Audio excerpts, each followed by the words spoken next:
أعوذ بالله من الشيطان الرجيم. بسم الله الرحمن الرحيم.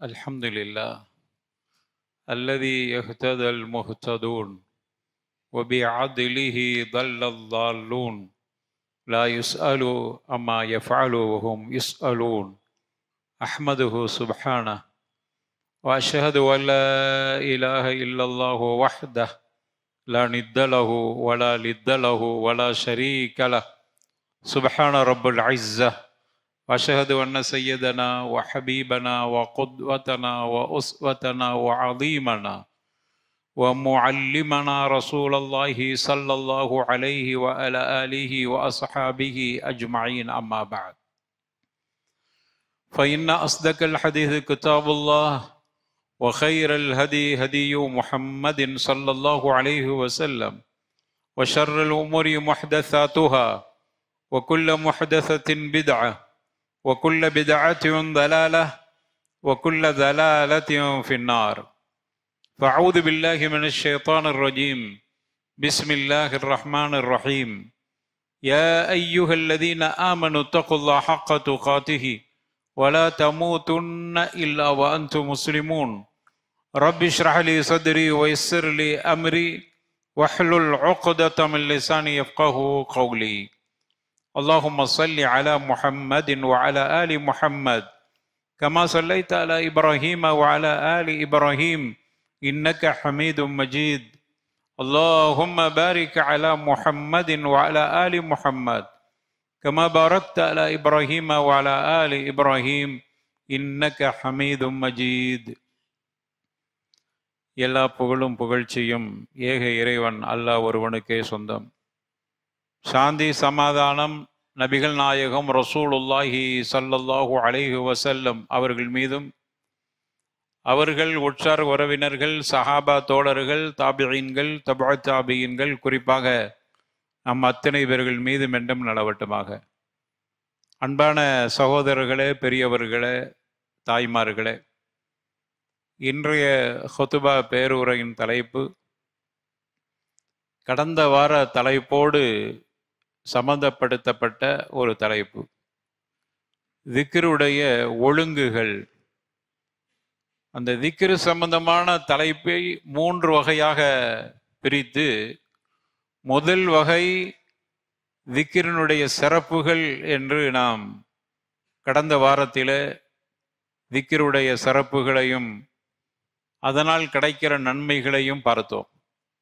இன்று அதனுடைய தொடரில் 2வது பகுதியாக திக்ருடைய ஒழுங்குகள், 3வது பகுதி எந்தெந்த திக்ருக்கு என்னென்ன பயன்கள் இருக்கிறது. இன்று நம்ம பார்க்க போகிற தலைப்பு திக்ரின் ஒழுங்குகள். திக்ரு என்று சொன்னால் அல்லது திக்ரு மஜ்லிஸ் என்று சொன்னாலே நமக்கெல்லாம் உடனே ஞாபகத்துக்கு வருவது தரீகாக்களில் நடைபெறுகிற திக்ருகள். இவைகள் தான் நம்முடைய நினைவுக்கு வருகின்றன. அதனால நிறைய பேர்கள் திக்ரு என்று வரக்கூடியதை பெருசாக கவனம் எடுத்துக்கொள்வதில்லை. ஏன்னா திக்ரு என்று சொன்னால் இன்னைக்கு திக்ரு மஜ்லிஸுகள் வார வாரம் வெள்ளிக்கிழமை திங்கட்கிழமை இரவுகளில் நடைபெறுகிற தரீகாக்களில் நடைபெறுகிற திக்ரை தான் திக்ரு மஜ்லிஸ் என்று, அது மாதிரி வரக்கூடிய ஹதீஸுகளை எல்லாம் அப்படியே புரிந்து கொள்கிற நிலை இருக்கிற காரணத்தால் நிறைய பேர் திக்ருகளை தவிர்த்து விடுகிறார்கள். ஆனால் உள்ளபடியாக தரீகாக்களில் செய்யப்படுகிற திக்ருகள் அல்ல, அல்லாஹ்வுடைய தூதர் ஸல்லல்லாஹு அலைஹி வஸல்லம் கற்றுத்தந்த திக்ருகள். தரீகாக்களில் சொல்லப்படுகிற திக்ருகள் இன்று பார்த்தீங்கன்னா ஒரு 4 தரீகாக்கள் ரொம்ப முக்கியமான தரீகாக்கள். தரீகா என்றால் இன்று பல பேருக்கு அது தெரியாமல் மங்கி போய்விட்டாட. அது அல்லாஹுடைய மிகப்பெரிய ஃபதுல். இருந்தாலும் சில நேரங்களில் தரீகாவுடைய ஷேகுமார்கள் இப்படி சொல்லுகிறார்கள் என்று சொல்லுகிற பொழுது அதை எப்படி புரிந்து கொள்ள போகிறார்கள் என்பதை நாம் இங்கு தெரிய கடமைப்பட்டிருக்கோம். எனவே தரீகாக்கள் என்றால் 4 தரீகாக்கள் மிக அடிப்படையான தரீகாக்கள். அதில் காதிரியா தரீகா, அதிலிருந்து தான் எல்லா தரீகாவும் உருவானது. எனவே காதிரியா, ஷாதுலியா, நக்ஷபந்தியா, ரிஃபாயியா, அதே போன்று இன்னும் சில தரீகாக்கள் திஷ்தியா, சாதியா என்று இப்படியும் சில தரீகாக்கள் இருக்கின்றன. ஆக பல தரீகாக்கள். நமது ஊரை பொறுத்த வரையில காதிரியா தரீகா, ஷாதுலியா தரீகா. இந்த தரீகாக்களில் செய்யப்படுகிற திக்ருகள் அதை பார்க்கத்தான் செய்கிறோம். அவர்கள் மஜ்லிஸ் திக்ருடைய ஹல்கா என்றெல்லாம் வைத்திருக்கிறார். அந்த திக்ருகளை எடுத்துக்கொண்டால் அல்லாஹ் என்று சொல்வது, அல்லது ஆஹ், அல்லது லஹ். காதிரியா தரீகா லஹ், ஷாதுலியா தரீகால அஹ். அதே போன்று ஹூ, அல்லாஹ் என்கிற அந்த எழுத்தை அலிஃபை போக்கிவிட்டு லில்லாஹ் என்று சொல்வார். அந்த லில்லாஹில் உள்ள லாமை போக்கிவிட்டு லஹு என்று சொல்வார்கள். அந்த லகுல உள்ள லாமையும் போக்கிட்டா ஹூ. அல்லாஹ்வை இப்படி தனித்தனியாக எழுத்துக்களை பிரித்து திக்ரு செய்தல், இப்படி ஒரு வகை. ஷாதுலியா தரீகா அதே மாதிரி அல்லாஹ்வை அவங்க அலிஃபை வச்சுக்கிறாங்க, லாமையும் இன்னொரு லாமையும் எடுத்து விட்டு ஆஹ் ஆஹ், லஹு என்று சொன்னதுக்கு ஆஹ் என்று சொல்லக்கூடிய வழமை. அதே போன்று இந்த தரீகாக்களில் பார்க்கிற பொழுது எங்களுடைய உடல்களை அசைத்துக் கொள்வார். நான் கண்ணியமான வார்த்தைகளையே பயன்படுத்தி வருகிறேன், ஏன்னா மக்களுக்கு அதை கொஞ்சம் தெளிவுபடுத்த வேண்டும் என்பதற்காக வேண்டும். அதே போன்று கொஞ்சம் உடல்களை அசைப்பார்கள். அதுக்கு பிறகு அவர்கள் கொஞ்சம் ஆடுவார்கள். அதை செய்கிற பொழுது ஏற்படுகிற அசைவுகள், தாயிம் அல்லா என்கிற வார்த்தைகள், இவைகளெல்லாம் தரீகாக்களில் சொல்லப்படுகிற திக்ருகள். இந்த திக்ரை ரசூலுல்லாஹ் கற்றுத்தரவில்லை. அது நம்ம தெரிந்து கொள்ள. திக்ருடைய சிறப்பு, திக்ருடைய ஹல்காக்கள்ல போய் அமர்ந்து கொள்ள வேண்டும் என்று ஹதீஸ் இருக்கிறது. அந்த ஹதீஸை நாம் தவறாக புரிந்து விடக்கூடாது. அப்படியானால் திக்ரு ஹல்காக்கள் என்றால் இது மாதிரியான திக்ரு ஹல்காக்கள் தானே, அங்குதானே இந்த திக்ருகள் சொல்லிக் கொடுக்கப்படுகிறது. எனவே அந்த திக்ருகளைத்தான் குர்ஆன்லையும் ஹதீஸுகள்லையும் சொல்லப்படுகிறது என்று யாரும் புரிந்து விடக்கூடாது. என்னைக்குமே ரசூலுல்லாஹ் அல்லாஹ் என்று சொல்றதுக்கு நமக்கு அப்படி ஒரு திக்ரை கற்றுத்தரவில்லை. எப்படிதான் கற்று தந்திருக்கிறாங்க? சுப்ஹான் அல்லாஹ், சுப்ஹான் அல்லாஹ், சுப்ஹான் அல்லாஹ், அல்லது அல்ஹம்து லில்லாஹ், அல்ஹம்து அல்லாஹ், அல்லாஹ் தான் லில்லாங்கிறோம். அதே போன்று அல்லாஹு அக்பர், இந்த அல்லாஹ்னு தனியா அழைத்ததாக நம்ம ஹதீஸ்ல பார்க்கல. அல்லாஹ் என்கிற வார்த்தையோடு சுப்ஹான் அல்லாஹ் சேர்த்திருப்பாங்க, அல்ஹம்துலில்லாஹ் சேர்த்திருப்பாங்க, அல்லாஹு அக்பர், அக்பர் என்கிற வார்த்தை சேர்க்கப்பட்டிருக்கும். அல்லது லா இலாஹ இல்லல்லாஹ் என்று சொல்லுங்கள், அதுலயும் அல்லாஹ் வருகிறது, லா இலாஹ இல்லல்லாஹ். அதை விடுத்து அல்லாஹ் அல்லாஹ் என்று சொல்லுங்கள். ரசூலுல்லாஹ் அப்படி ஒரு திக்ரை கற்றே கொடுக்கவில்லை. அல்லாஹ்னு அழைக்கிறது அப்படிங்கிற ஒரு திக்ரே இல்லை. திக்ர் என்றால் சுப்ஹான் அல்லாஹ், அல்ஹம்துலில்லாஹ், அல்லாஹு அக்பர், அல்லது லா இலாஹ இல்லல்லாஹ். அதே போன்று அந்த அல்லாவை பிரிச்சு அல்லாஹ்னு தனிப்பட்ட முறையில திக்ரு சொல்லி கொடுக்க இல்லைன்னு வரும்போது அல்லாவை பிரிச்சு லகு அகு என்று சொல்வதற்கு எந்தவித முகாந்தரமும் இல்லை. அப்படியானால் செய்யப்படுகிறதை எப்படி செய்யப்படுகிறது அப்படின்னா, நான் ஆரம்பத்தில் சொன்ன தரீகாக்கள் கற்றுக் கொடுக்கிறார். 4 வகையான தரீகாக்கள். தரீகாவுடைய ஆதாரம் என்ன? தரீகாவுக்கு என்ன ஆதாரம்? அவர்கள் 4 வகையான ஆதாரங்களை அடிப்படையாக வைத்துதான் தரீகாக்கள். ஒன்று, குர்ஆன் சுன்னாக்களில் இருந்து எந்தவித ஆதாரமும் அவர்களுடைய வலாயிஃபுகளோ திக்ருகளோ இருக்காது. குர்ஆனிலும் இருக்காது, சுன்னாவிலும் இருக்காது. இது ஒன்று. இரண்டாவது ஆதாரம் மனம், கனவுகள். கனவுகள் கனவுகள்ல கண்ட காட்சிகள், என்னோட ஷேக்கு கனவுல சொல்லிட்டு போனார் இந்த திக்கரை, இப்படியான கனவுகளில் மூலமாக ஆதாரத்தை அவர்கள் வைத்திருப்பார்கள். இது இரண்டாவது. அதே மாதிரி இஸ்ரவேலர்களுடைய ரிவாயத்துக்கள் அதிகமாக தப்சீர் இப்னு கசீர் தங்களுடைய கிரந்தத்துல இஸ்ரவேலர்களுடைய ரிவாயத்தை பதிவு செஞ்சிருப்பாங்க. பதிவு செஞ்சு அவங்களே குறிப்பிட்டிருப்பாங்க, இது இஸ்ரவேலர்கள்ட்ட இருந்து எடுக்கப்பட்ட செய்தி அப்படின்னு கொடுத்திருப்பாங்க. நபிமார்களுடைய வரலாறுகளை எழுதுகிற பொழுது அதை எடுக்கிற விஷயத்துல, ஆதாரமா எடுக்கிற விஷயத்துல அறிஞர்கள் நமக்கு தெளிவுபடுத்தி இருக்கிறார். ஆனா தரீகாவுடைய திக்ர ஹலக்காக்கள், அதே போன்று அவர்கள் நடத்துகிற எல்லா நிகழ்வுகளும் பெரும்பகுதி இஸ்ரவேலர்களுடைய ரிவாயத். இது இரண்டாவது.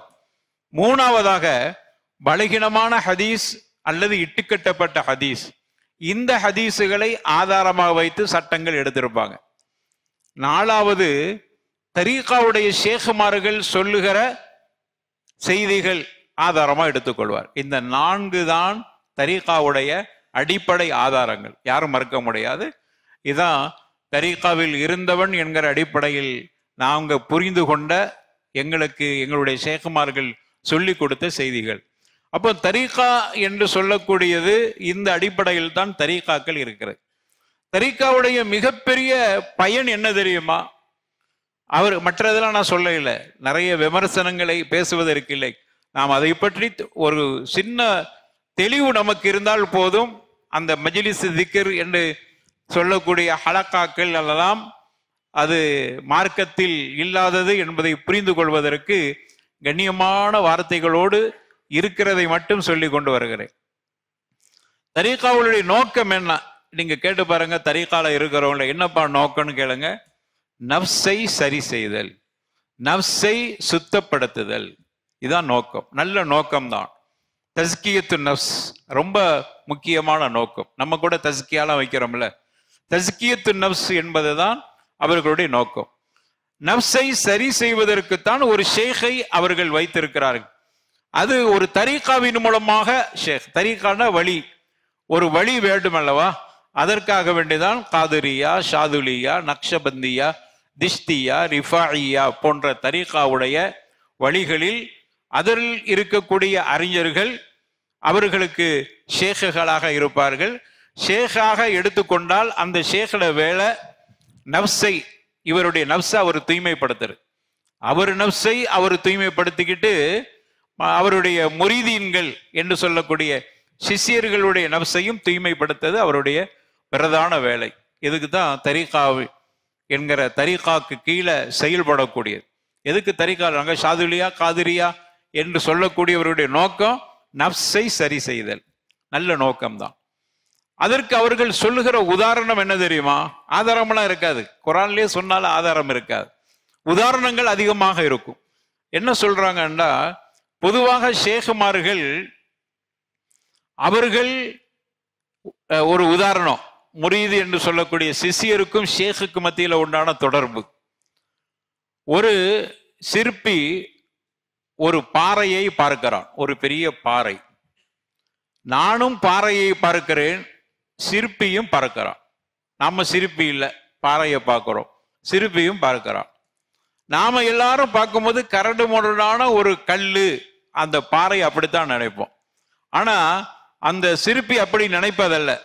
அவர் என்ன நினைப்பார் என்றால், அது கரடுமுரடான பாறை அல்ல, அதுக்குள்ள ஏதோ ஒரு சிற்பத்தை அவர் கற்பனை செய்து பார்க்கிறார். இதான் 2 பேருக்கு மத்தியான பார்வையில் வித்தியாசம். இதான் உதாரணம் ஷேகுமார்களை எடுத்துக்கொள்வதற்கு. சிற்பியினுடைய பார்வை அதில் ஒரு சிற்பம் இருப்பதாக பார்க்கிறார். ஆனால் சாதாரண மக்களை பொறுத்தவரையில அது ஒரு கரடு முரடான கல் என்று பார்க்கிறார். ஆனால் அந்த சிற்பி என்ன நினைக்கிறார் என்றால், ஒரு நல்ல சிற்பத்துக்கு வடிவம் கொடுக்க, வடிவத்தை கெடுத்திருக்கிறது தேவையில்லாத பாறைகள். எனவே அந்த தேவையில்லாததை வெட்டி எறிய வேண்டும். இது சிற்பியுடைய எண்ணம். நம்ம என்ன பார்ப்போம்? அது வெறும் கல்லு மட்டும்தான் பார்ப்போம். ஆனால் அந்த சிற்பி அப்படி பார்க்க மாட்டார். அதுக்குள்ள ஒரு சிற்பம் இருக்கிறது, தேவையில்லாத வெட்டி எடுக்க வேண்டிய கற்கள் இருக்கிறது, அதையெல்லாம் செதுக்கி விட்டால் அது வெளி கொண்டு வந்து விடலாம். அது மறைந்து இருக்கிறதை வெளிப்படுத்துது. இது எப்படி நீங்கள் புரிந்து கொண்டீர்களோ அதே மாதிரிதான் ஷேகுமார்கள் நம்ம எப்படி பார்க்கிறார்கள் என்றால், நம்முடைய உள்ளத்தில் அழகான ஒரு வடிவம் இருக்கிறது. அந்த அழகான வடிவம் கரடுமுரடான நிறைய பாவங்களால் அது ஒரு கரடுமுரடா இருக்குது. அந்த ஷேக் பார்ப்பது நம்முடைய உள்ளத்தில் இருக்க அழகை பார்க்கிறார். தேவையில்லாத வெட்டி எறிவதற்கு ஒரு சிற்பி மாதிரி செயல்படுகிறார். இதை புரிந்து கொண்டால் அதை புரிந்து கொள்ளலாம். இவ்வளவுதான் ஷேகுமார்களை, தரீகாவுடைய ஷேகம் நீங்க யாரும் மறுக்க முடியாது. ஏன்னா நாங்களும் தரீகால இருந்தவர்கள், எங்களுக்கு அப்படித்தான் ஷேகுமார்கள் சொல்லி தந்திருக்கிறார். அப்ப அதுக்காக வேண்டிதான் இருக்கிறார். நல்ல தரீகால ஊறி போய் இருக்கக்கூடிய அந்த ஷேகுமார்கள்ட்ட போய் கேளுங்க, இந்த உதாரணத்தை கண்டிப்பா சொல்லுவாங்க. சும்மா சாதாரணமா தரீகால இருக்கிறவங்களுக்கு வேண்டுமானால் தெரியாது. சும்மா எங்க பரம்பரையில நாங்க காதலியா காதலியான்னு சொல்லிட்டு போயிருவோம். அப்ப இதான் அடிப்படை. தஸ்கியத்து நப்சு ரொம்ப முக்கியமானது. தஸ்கியத்து நப்சுக்கு ஷேகுமார்கள் சொல்றாங்க, தஸ்கியத்து நப்சுக்கு என்ன வேண்டும் தெரியுமா? நல்ல முரப்பியான ஷேக தேவை. இதுவும் அவர்கள் சொல்லக்கூடியது. முரப்பியான ஷேக் என்றால் நல்ல தர்பியத்து செய்யக்கூடிய ஒரு குரு தேவை. அதற்கு தான் தரீகா. ஆக இப்படி ஷேகை எடுத்துக்கொண்டு ஒரு தரீகாவில் செயல்படுவார். இப்போ புரிந்து கொண்டதுமோ, நாம் நம்முடைய ஷேகுமார்கள் தரீகாவில் இருக்கிற பொழுது நம்முடைய உள்ளத்தை தூய்மைப்படுத்துவதற்கு அவர்களை குருவாக ஏற்றிருக்கிறோம். இப்ப அவர்கள் என்ன செய்வார்கள் என்றால், நம்முடைய உள்ளத்தை தேவையில்லாத அந்த கரடுமுரடான கற்களை வெட்டி எடுத்து நல்ல சிற்பத்தை கொண்டு வர வேண்டும் என்று ஆசைப்படுகிற அந்த ஷேக் நமக்கு சில அதுக்கார்களை சொல்லிக் கொடுப்பார், சில திக்ருகளை கற்றுக் கொடுப்பார், சில வலாயிஃபுகளை வலீஃபாக்களை சொல்லிக் கொடுப்பார், சில அஹ்ஸாபுகளை ஹிஸ்புகளை சொல்லிக் கொடுப்பார், சில அவுராதுகளை சில விருதுகளை சொல்லிக் கொடுப்பார். அதுக்காரு அதான் சொல்லுவாங்க, திக்ரு, வலீஃபா, ஹிஸ்பு, அதே போன்று விருது. விருதுல வளமையாக ஓதி வர வேண்டிய அம்சங்கள், இவைகளை கற்றுக் கொடுப்பார். அதைத்தான் இன்று வரைக்கும் திக்ருகளாக ஹலகா காதிரியா ஷாதுலியா தரீகா உடைய திக்ரு மஜ்லிஸ்ல இன்று நடைபெறுகிற அந்த வளமைகள் எல்லாம் இதனுடைய சான்றில் தான் வருகிறது. இந்த திக்ரை ரசூலுல்லாஹி ஸல்லல்லாஹு அலைஹி வஸல்லம் கற்றுத்தரவில்லை. இப்படியான அடிப்படையை ரசூலுல்லாஹி ஸல்லல்லாஹு அலைஹி வஸல்லம் சொல்லித் தரவில்லை. தஸ்கியத்து நஃப்ஸ் என்பதற்கு அல்லாஹ்வுடைய தூதர் ஸல்லல்லாஹு அலைஹி வஸல்லம் ஒரு கரடுமுரடான கல்லு பாறை அது இப்படி செதுக்கணும் அப்படிங்கிற கதையெல்லாம் ரசூலுல்லாஹ் சொல்லி தரவில்லை. ஆனா ஷேகுமார்கள் சொல்லி கொடுத்திருக்கிறாங்க. தரீகாவுடைய ஷேகுமார் அவர்கள் தான் பிறரை தர்பியத்து செய்வதற்காக வேண்டி சொல்லி கொடுக்கிற திக்ருகள் என்று சில திக்ருகளை அவராதுகளை வருதாக்க சொல்லி தருகிறார்கள். இந்த அவராதுகளை ஓதுங்கள், இந்த திக்ரை செய்யுங்கள். இது குர்ஆன்ல நம்ம மேல சொன்ன பாருங்க, 4 அடிப்படை. 4 அடிப்படையில ஏதாவது ஒன்றுல இருக்கும். எதுல இருக்காது? குர்ஆன்லயும் இருக்காது, சுன்னாவிலும் இருக்காது. மேல சொன்ன 4 அடிப்படைகளில் ஏதாவது ஒன்று குர்ஆன்ல சுன்னால இல்லாத ஏதாவது ஒரு புத்தகத்துல இருக்கும். அல்லது ஷேகுமார்கள் அவர்களாக கண்டுபிடித்து அவங்களுடைய யாராவது கனவுல வந்து சொல்லிட்டு போனாங்கன்னு சொல்லுவாங்க. இப்படித்தான் அந்த திக்ருகளுக்கு ஆதாரம், அந்த அவுராதுகளுக்கு ஆதாரம் ஹதீஸிலே இருக்கு. அல்லது பலகீனமான செய்தியாக இருக்கும், ரொம்ப இட்டுக்கட்டப்பட்ட செய்தியாக இருக்கிறது தான் திக்ருகள் என்று நமக்கு சொல்லி தருவாங்க. அப்ப இப்படித்தான் இந்த திக்ருகள், இந்த திக்ரு மஜ்லிஸுகள். ஆனால் ஹதீஸுகள்ல, குர்ஆன் ஹதீஸுகள்ல சொல்லப்படுகிற திக்ர் அது அல்ல. நம்ம கடந்த வாரம் பேசுகிற பொழுது கொஞ்சம் பேருக்கு சந்தேகம், திக்ரு மஜ்லிஸ் சொல்லக்கூடியதுக்கு ஆதாரமா இருக்கா என்கிட்டே சில பேர் அது கேள்வியாக வைத்தார். அப்படியானால் திக்ரு மஜ்லிஸை ஊக்கப்படுத்துற மாதிரி இருக்கு, அதுக்கு ஒரு தெளிவு வேண்டும் என்பதற்காக வேண்டிதான் கண்ணியமான முறையில இவைகளை தெளிவுபடுத்தியிருக்கிறேன். இவ்வளவு போதும் என்று நான் நினைக்கிறேன். அப்ப இந்த திக்ருகளை பொறுத்தவரையில ரசூலுல்லாஹி ஸல்லல்லாஹு அலைஹி வஸல்லம் நமக்கு எல்லா நேரங்களிலையும் திக்ருகள் செய்வதற்கு சொல்லி தந்திருக்கிறார். ரசூலுல்லாஹ் கற்று தந்திருக்கிறார். எந்த அளவுக்கு என்றால், ஒரு இடத்திற்கு சென்றால் மா ஜலஸ கௌமுன் மஜ்லிஸன், ஒரு சபையில ஒரு மனிதன் அமர்ந்திருக்கிறார், லம் யதுகுருல்லாஹ், அல்லாஹ்வை அவர் நினைக்கவில்லை, அல்லாஹ்வை திக்ர் செய்யவில்லை, அல்லாஹ் நல்லதை பேசவே இல்லை, வலம் யுஸல்லு அலா நபியிஹிம், ரசூலுல்லாஹி ஸல்லல்லாஹு அலைஹி வஸல்லம் அவர்கள் மீது ஸலவாத்தும் சொல்லவில்லை. இப்படியாக இருந்துவிட்டு அவர் அந்த சபையை விட்டு எழுந்து போனார் என்றால் அது நஷ்டப்பட்ட சபையாக பார்க்கப்படுகிறது. ரசூலுல்லாஹ் திரா என்று சொன்னார். அது நஷ்டப்பட்ட சபை, அது பாவமான சபை. அல்லாஹ்வை நினைக்காம போயிட்டார். அல்லாஹ்வை பற்றி நினைவு குறையில ரசூலுல்லாஹ் மீது ஸலவாத்தும் சொல்லவில்லை அப்படின்னு ரசூலுல்லாஹ் சொல்லிட்டு சொன்னாங்க, அல்லாஹ் நாடினால் அவர்களை தண்டிக்கவும் செய்யலாம்,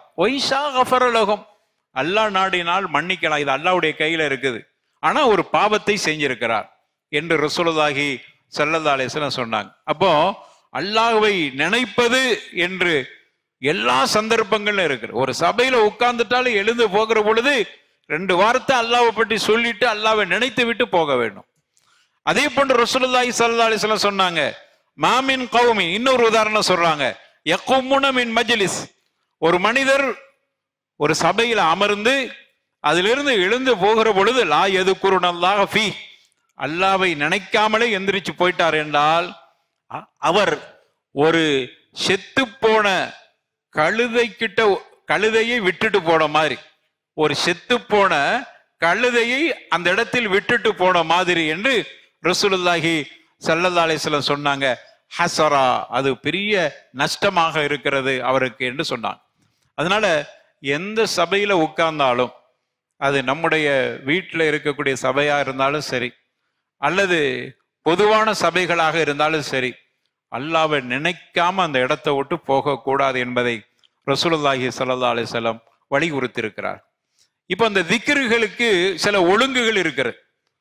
3 ஒழுங்குகள் ரொம்ப முக்கியமானது.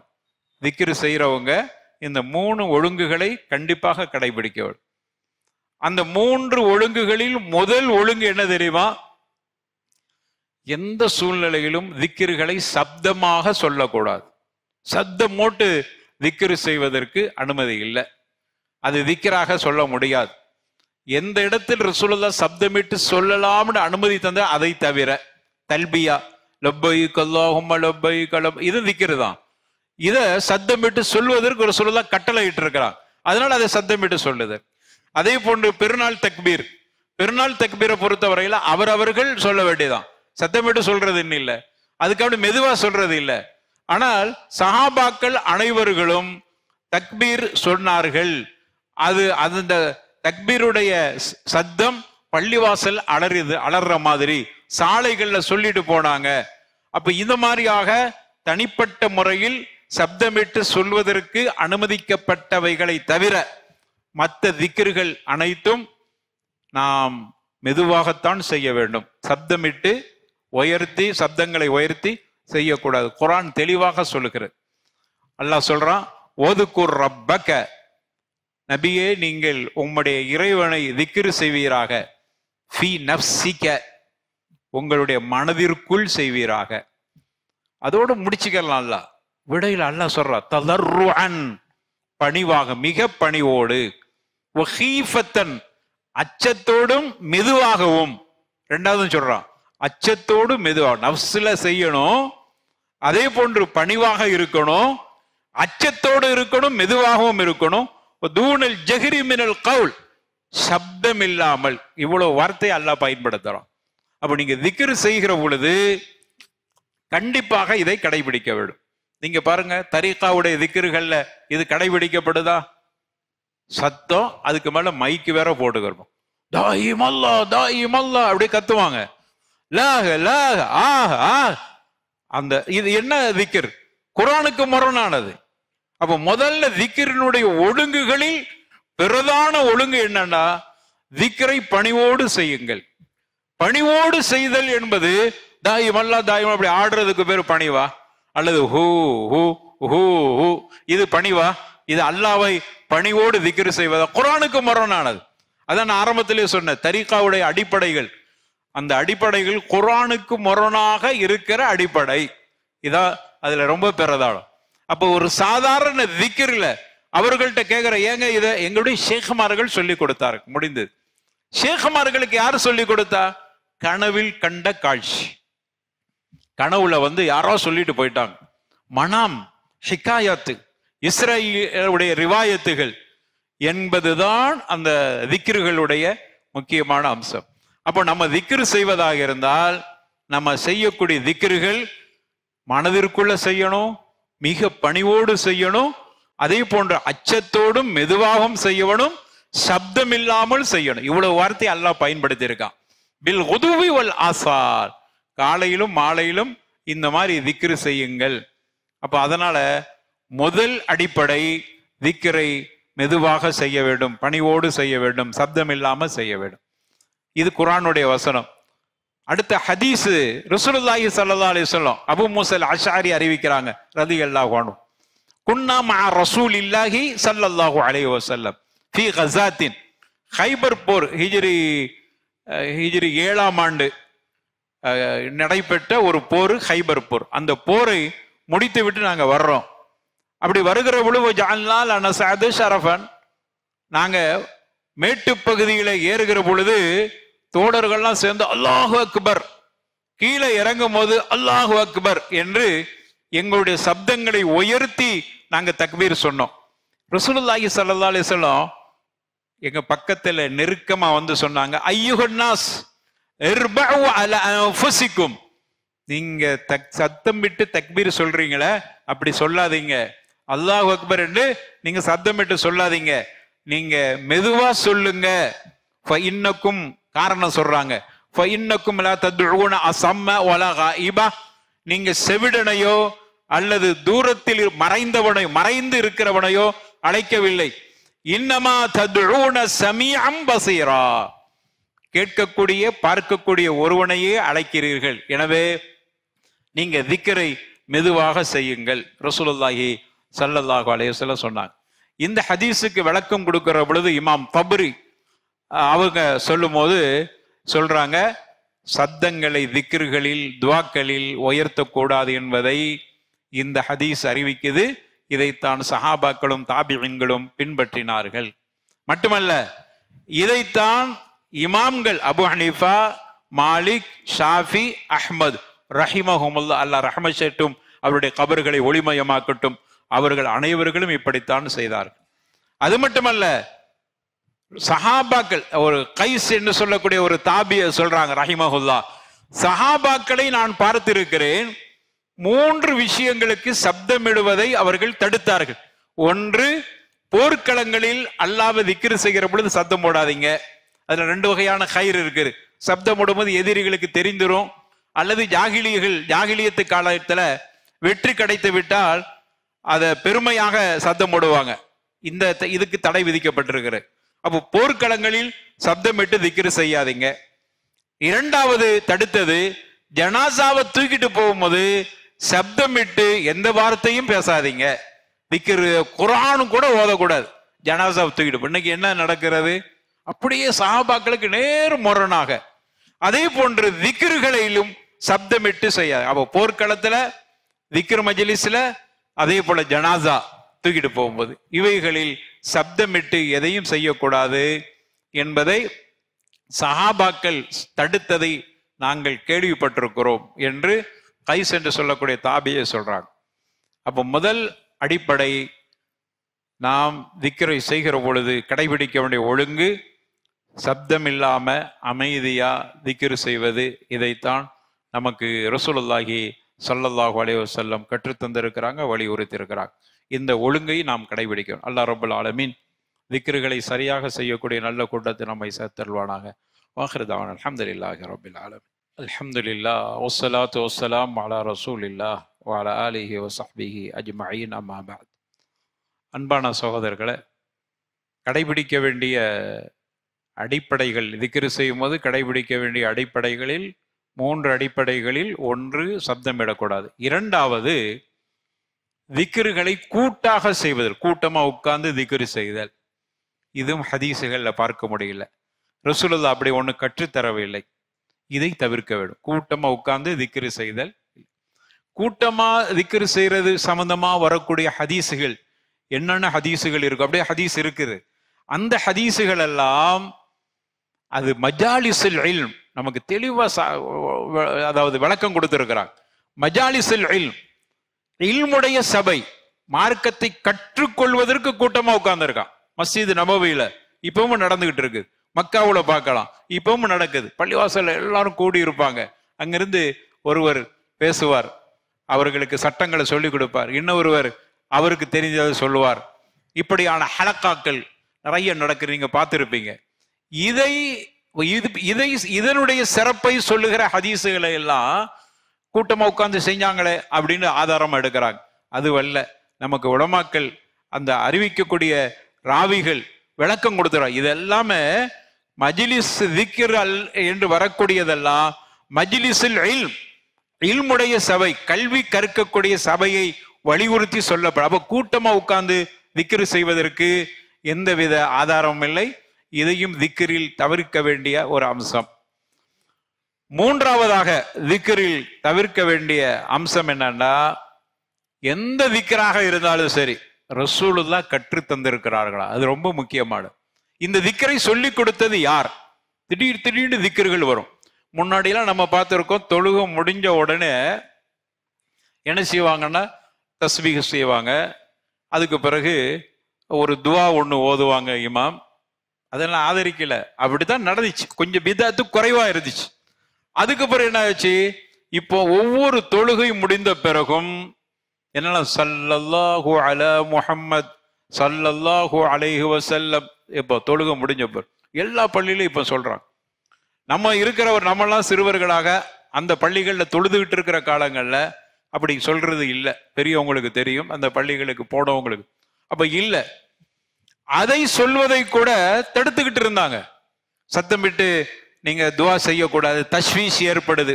ஃபிக்கு கிதாபுகள்ல, மதுஹப் கிதாபுகள்ல இருக்கிறது. ஆனா இவங்க லா இலாஹ இல்லல்லாஹ் லா இலாஹ இல்லல்லாஹ் அப்படி சொல்லிட்டு அதுக்கு முடியும் போது ஸல்லல்லாஹு அலா முஹம்மது ஸல்லல்லாஹு அலைஹி 3 தடவை ஸலவாத். அப்ப இது புதுசா கேட்டோன்னா யாரோ கண்டுபிடிச்சு சொல்லி, யாரோ கனவுல வந்து சொல்லிட்டு போனது, அப்படிதான் இருக்கும். நமக்கு தெரிகிற வரைக்கும் இங்கிற ஒரு தர்கா பஸ் ஸ்டாண்டு கிட்ட பேரில்லா அப்பா, பேரில்லா அப்பா. நம்மளாம் சின்ன பிள்ளையா இருக்கும்போது பள்ளிக்கூடங்களுக்கு போகிற பொழுது பேரில்லா அப்பா, பெயர் இல்லாம தான் இருந்துச்சு. அப்புறம் கொஞ்ச நாள்ல ஒருவர் திடீர்னு கனவுல வந்து அந்த அப்பா வந்து சொன்னாங்களே, என்னுடைய பேர் ஜாஃபர் சாதிக் அப்படின்னாராம். உடனே அவருக்குன்னு ஒரு மௌலிதை எழுதிட்டாங்க. அந்த அறிஞர் பேரெல்லாம் இங்க நான் சொல்ல விரும்பல, பெரியவங்களுக்கு தெரியும். உடனே அந்த அறிஞரே மௌலிதை கோர்வை செஞ்சாங்க. அதுக்கு முன்னாடி வரைக்கும் கேட்டு பாருங்க, பெரியவங்கள்ட்ட என்ன பேருங்க அந்த தர்காக்கு? பேரில்லா அப்பா. பேரில்லா அப்பா எப்படி ஜாஃபர் சாதிக்காக வந்தார்? அவர் எப்போ இருந்தாரா இல்லையா அதெல்லாம் அந்த விமர்சனத்துக்கு போகவில்லை. அதுக்குள்ள என்ன இருக்கிறது அந்த அளவுக்குள்ள நம்ம போக தேவையில்லை. நமக்கு தெரிகிற காலத்தில் பெயரில்லா அப்பா எப்படி ஜாஃபர் சாதிக்காக மாறினார்? கனவு. அப்ப தரீகாவுடைய அடிப்படையே கனவுகள் தான். இதுக்கு எந்த ஆதாரம்? அதே போல திக்ருகளும் அப்படித்தான். எனவே நம்ம திக்ரு செய்கிற பொழுது அடிப்படை சஹீஹான ஹதீசுகள், ரசூலுல்லாஹ் சொன்னதாக வரக்கூடிய செய்திகள் மட்டும் இருந்தால், அந்த ரிவாயத்தோடு வருகிற திக்ராக இருந்தால் மட்டும் செய்யுங்க. யாராவது கண்டுபிடிச்சு இதை 40 தடவை ஓதுங்க, இதை ஓதுனா உங்களுக்கு இன்னும் நன்மை, சூரத்து மரியத்தை, குரானை தான் சொல்லுவாங்க, சூரத்து மரியத்தை 40 தடவை ஓதுனா குழந்தை வந்துடும் என்று இப்படி இல்லாத திக்ருகளை சொல்லி கொடுத்தார்கள் என்றால், ஒண்ணு அது திக்ருன்னு ஒண்ணு இருக்கும், அதை இதை ஓதுனா இது கிடைக்கும் என்று சொல்வதா இருந்தால் ரசூலுல்லாஹ் சொல்லியிருக்கும். சூரத்து மரியங்கிறது குரான்ல இருக்குது, அதுல ஒண்ணும் இல்லை. ஓதுறது நன்மைதான், அதுல சந்தேகம் இல்லை. ஆனா அதை ஓதுனா குழந்தை வரும், அதை 40 நாள் ஓதுனா உங்களுக்கு குழந்தைய அல்லாஹ் தந்துருவான் அப்படின்னு சொன்னா அது ரசூலுல்லாஹ் தான் சொல்லியிருக்கிறோம். அப்படி ஒரு செய்தி இல்லையே. அப்ப நம்மளா கண்டுபிடிச்சு சொல்லக்கூடாதுல்ல. அப்ப 3 அடிப்படை ரொம்ப முக்கியமா. ஒன்று, திக்ரு சப்தமிட்டு செய்யக்கூடாது. இரண்டாவது, கூட்டமா உட்கார்ந்து செய்யறது அல்ல திக்ரு என்பது. மூன்றாவது, திக்ருனா ரசூலுல்லாஹி ஸல்லல்லாஹு அலைஹி வஸல்லம் அவர்கள் சொன்னதாக ஆதாரபூர்வமான செய்தியாக இருக்க வேண்டும். இப்படி சொல்லப்படுகிற திக்ரை செய்தால்தான் நம்ம கடந்த வாரத்தில் சொன்ன நன்மைகள் கிடைக்கும். எனவே என்னென்ன மாதிரியான திக்ருகள், என்னென்ன மாதிரியான நன்மைகள் கிடைக்கும் என்பதை கவனத்தோடு நாம் அவைகளை தெரிந்து நம்முடைய வாழ்க்கையில திக்ருகளை செய்து அல்லாஹ்விடத்தில் நல்லவர்களாக மாறுவதற்கு அல்லாஹ் எல்லா வகையான பாக்கியங்களையும் தந்தருள்வானாக. வாஹிரு தஅவானா அல்ஹம்துலில்லாஹி ரப்பில் ஆலமீன். வலதிக்ருல்லாஹி அக்பர். வல்லாஹு யஅலமு மா தஸ்னஊன்.